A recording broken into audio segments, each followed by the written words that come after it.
Today, we're unlocking Unit 54 from our source material, and it is all about manner. We're going to look at the exact words and phrases native speakers use to describe the way actions actually happen. Let's think about the real-world stakes of this for a second.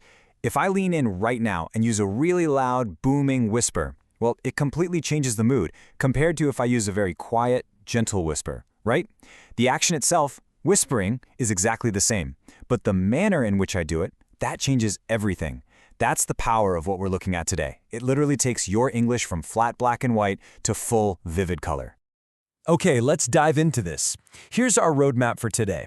First, the power of manner. Then, speed and volume. Next, good, bad, and well. After that, the ly suffix rule. And finally, doing things right. Section 1. The power of manner.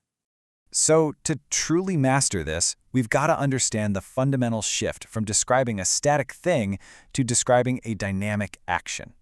The crucial point here is that we're talking about adverbs of manner. Now, you likely already know a ton of basic adjectives, right? Words that describe nouns, like a slow train or a loud person. But adverbs of manner, they answer the question, how? They latch right onto the verb, the action itself.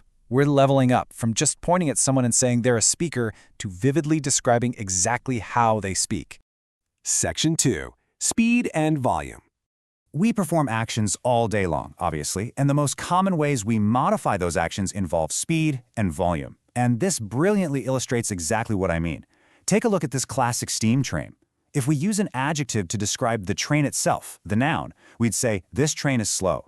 But when we want to describe the action, the actual going of the train, we shift the word. It becomes an adverb. It goes very slowly. Notice that transition there? Slow becomes slowly. And we see the exact same pattern when we talk about volume. If we're describing a person's general character, we might just say, she is always loud.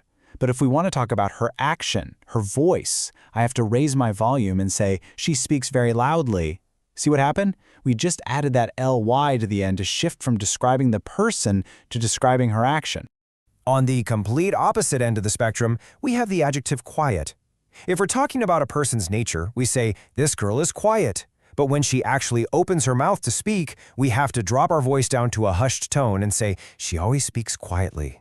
Quiet becomes quietly. The pattern is just so satisfying, right? But wait, here is where we hit our very first boss-level exception, and we need to speed up our pacing here to catch it. Let's take the word fast. As an adjective, we'd say, he's a fast swimmer. But as an adverb, the rule completely breaks. He swims very fast. Our source material points out quite strictly that there is absolutely no such word as fastly in English. No way. Fast stays exactly the same, whether it's an adjective or an adverb. Section 3. Good, bad, and well. All right, let's shift gears and look at the quality of our actions. Fortunately, for the word bad, our standard rule works perfectly. It's a super safe, easy conversion. If a guy is just terrible at singing, we use the adjective and say he is a bad singer, but when he steps up to the microphone and actually performs the action, we add our trusty suffix and say he sings very badly. Bad simply becomes badly. Nice and simple. But then we get to the word good. This is the ultimate VIP exception in the English language. Good completely refuses to follow the rules. It absolutely never becomes goodly. Instead, it transforms entirely. He's a good English speaker is our adjective form. But for the adverb, he speaks English well. You definitely want to remember this one because saying he speaks good is a really common trap for learners, but the correct manner word is always, always well. Section 4. The lys suffix rule. So, now that we've cleared those major exceptions out of the way, let's officially look at the most reliable tool in our grammar toolbox. I want you to think of this almost like simple English math. You take your base adjective, you add the suffix ly, and boom, you get your adverb of manner. Look at these examples straight from our source material. Sad becomes sadly, easy becomes easily, and sudden becomes suddenly. This simple little addition allows you to instantly double your functional vocabulary, turning the adjectives you already know into action-describing adverbs.